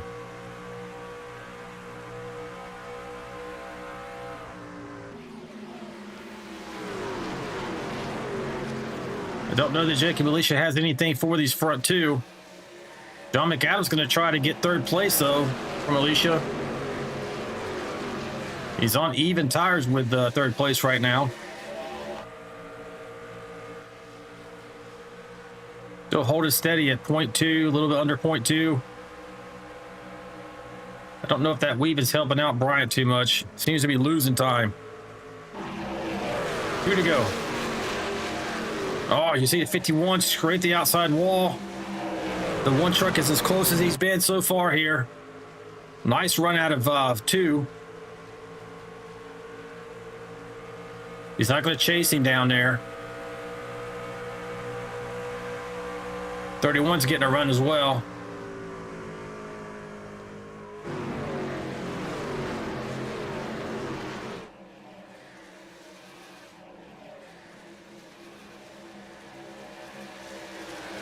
Back out to 0.2 again.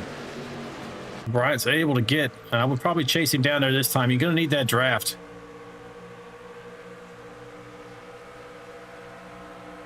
It seems that Dylan Bryant's able to get through 3 and 4 better than the one truck, and the one's a little better down here in 1 and 2.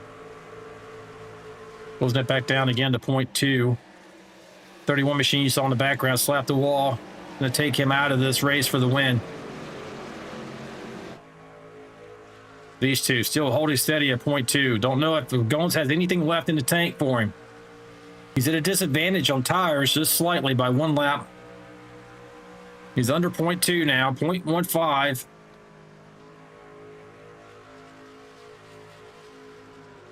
Oh, and that's going to be it right there. You saw the slide yourself. That's going to allow the 51 to get away here and take home the victory here. Dylan Bryant is going to be your winner here at Indianapolis Motor Speedway. Tremendous job. Coming from 2nd place, dropped back a little bit. Probably wouldn't have had a chance to win this thing, not for that one caution that came out. But not only do you have to be fast in these races, folks, you have to be a little bit lucky. That's just how it goes.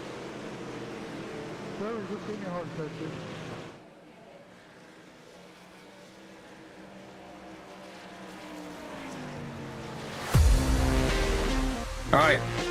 If you're out there and you're watching, don't go anywhere. We are going to interview your champion here tonight, Mr. Dylan Bryant, the 51 machine.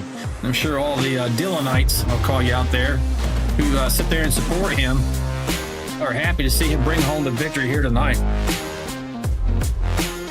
We're going to stay with his truck for the moment. Maybe see if he gives us some burnout action.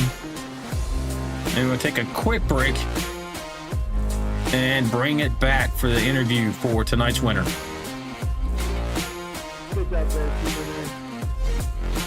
We got Lori out there. Lori, my wife's out there saying, hey, great race, Dylan. Indeed.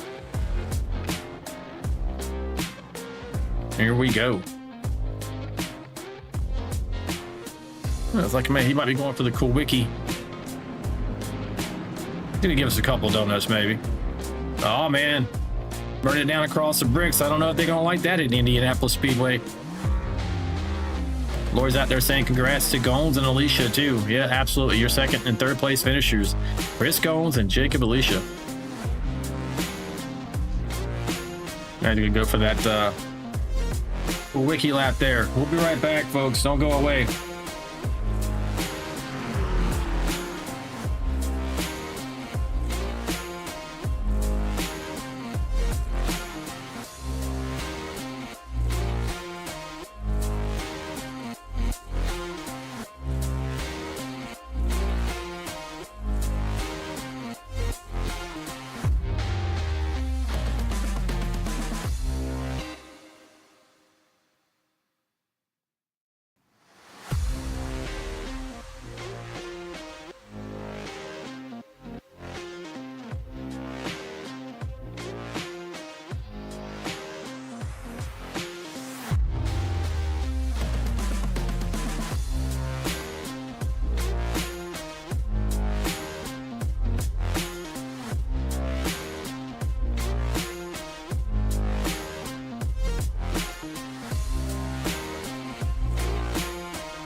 All right, folks, we are back, and we're going to interview your champion here tonight at Indianapolis Motor Speedway, Dylan Bryant, North Carolina's own. I'm going to pull him up here in the booth.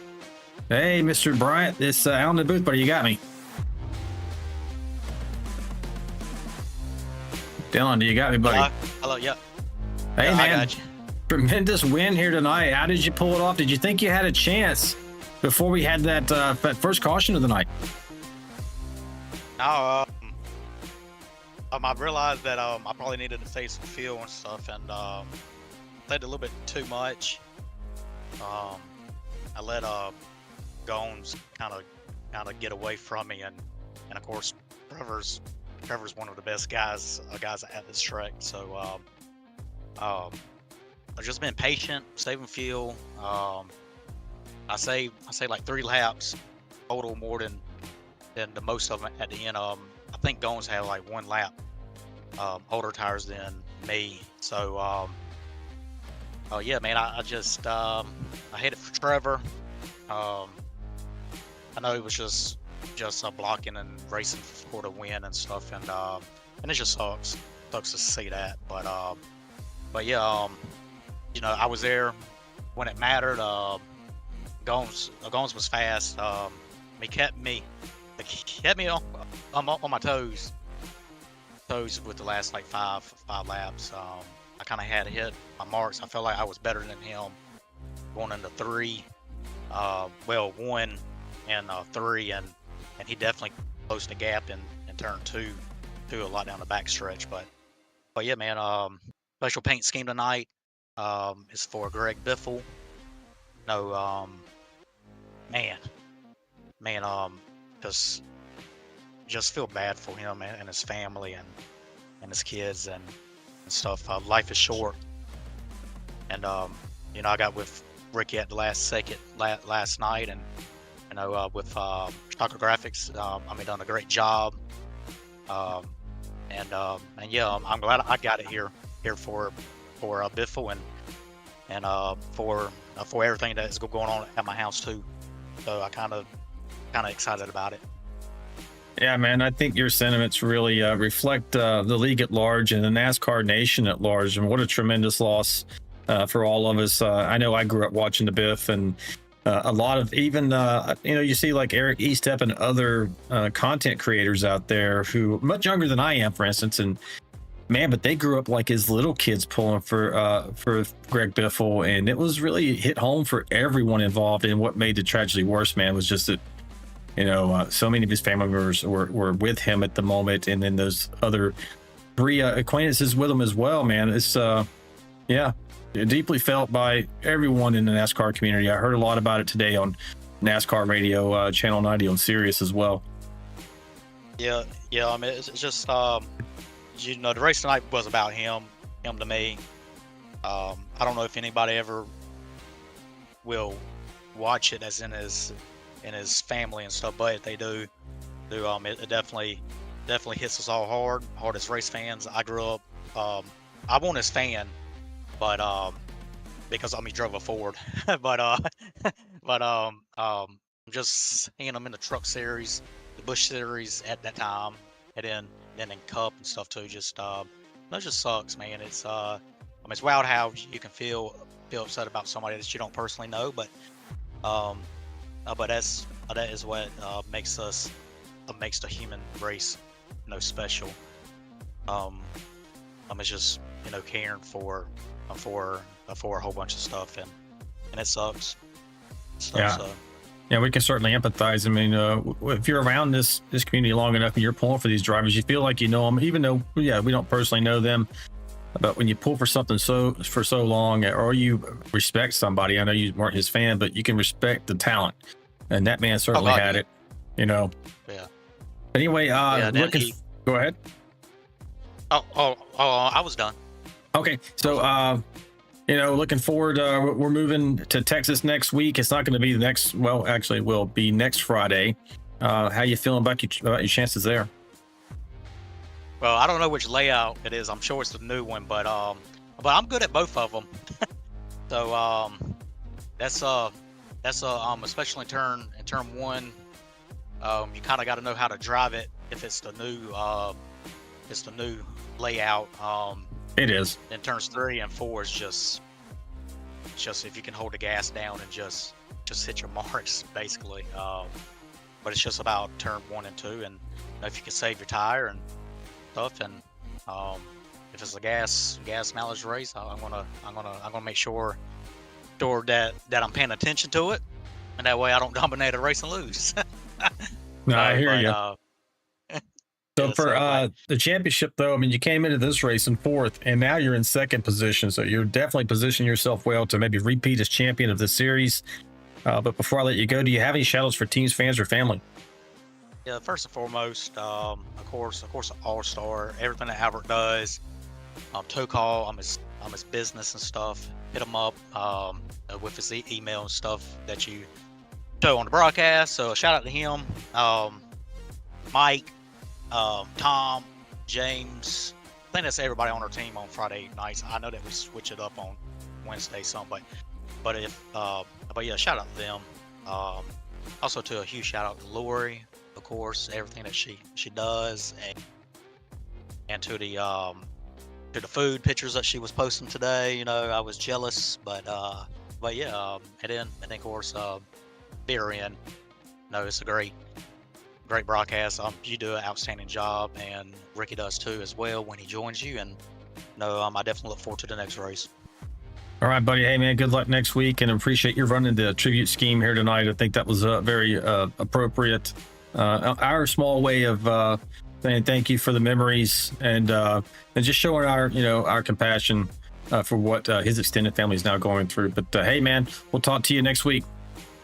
All right. I'll catch y'all later. All right, folks. So that was your winner, Mr. Dylan Bryant, here tonight in the 51 machine. Let's see. Let's go take a check on some things. Let's give you the finishing order here tonight before we go. Get your results on the screen here. All right, folks. Dylan Bryant, of course, taking home the top step of the podium. Chris Goins in second. Jacob Alicia third. Mike Adamson fourth. Andrew Cawthon in fifth position. Jesse Redding sixth. John McAdam in seventh. Dave Mayberry eighth. Aaron Warren ninth. And Jonathan Osborne brings it home 10th. Great run for him considering he was down early. John Shanebacher in 11th. John Gallagher 12th. Albert Anderson 13th. And 14th, Trevor Robertson recovered a bit after having that incident while he was in the lead. Mike Everidge, in 15th. Luke Chadwick 16th. 17th is James Lee. Scott Milner 18th. Michael Alfaro brings it home 19th. Tom Barish 20th. Tony Benfield 21st. 22nd was Deion Jones, and Kelly Kill rounds out your 23 truck field here tonight. And one more thing. I think that's pretty much it, folks. As always, I want to thank my beautiful and talented wife, Lori, for everything she does for me, this series, the drivers, and my family in particular. And we're closing out round 7 now. It's in the books.